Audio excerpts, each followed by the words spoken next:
জামাইয়ের পছন্দের খাবার রান্না করাতে জামাইয়ের রিয়াকশন কেমন, সাথে আজকে আমি কি রান্না করলাম সব কিছুই থাকছে এই ভিডিওতে।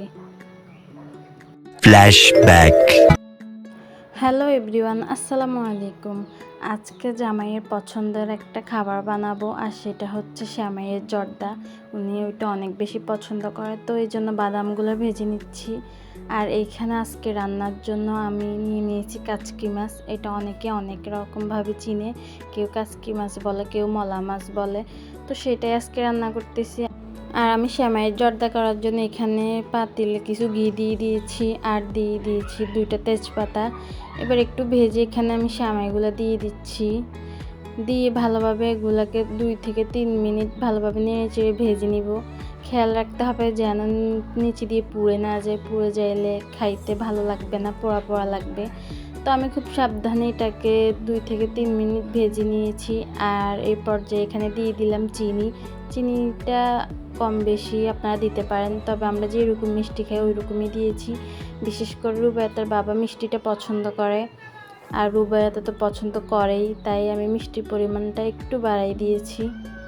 তো এরপর এখানে একটু পানি দিয়ে দিয়েছি, সাথে 1.5 কাপের মতো দিয়ে দিলাম দুধ, আর দিয়ে দিয়েছি কিছুটা বাদাম। আর বাদামের পরিমাণটা আমি কম দিয়েছি, কারণ রুবাইয়ার বাবা সেমাইয়ের সাথে বাদামটা তেমন একটা পছন্দ করে না, তো অল্প কয়টাই দিয়েছি। আর এখান দিয়ে আমার মাছটাও হয়ে আসছে প্রায়, আমি একদমই শুকনো করে ফেলবো।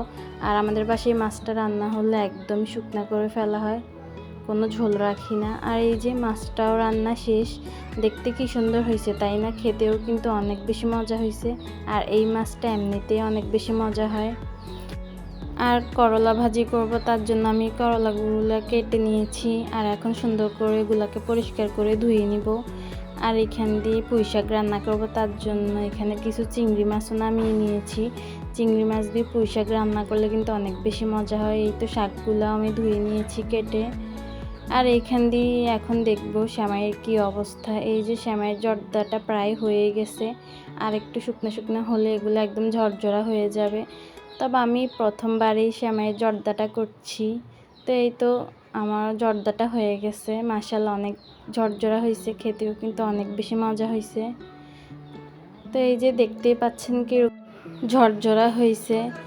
তো এইখানে আমি করলা ভাজিটাও করে নিচ্ছি, করলা ভাজিটা বসাই দিলাম। আর এই তো আমার করলা ভাজিটাও হয়ে গেছে, সাথে একটা ডিমও দিয়ে দিয়েছি। করলাটা অনেক বেশি তিতা ছিল।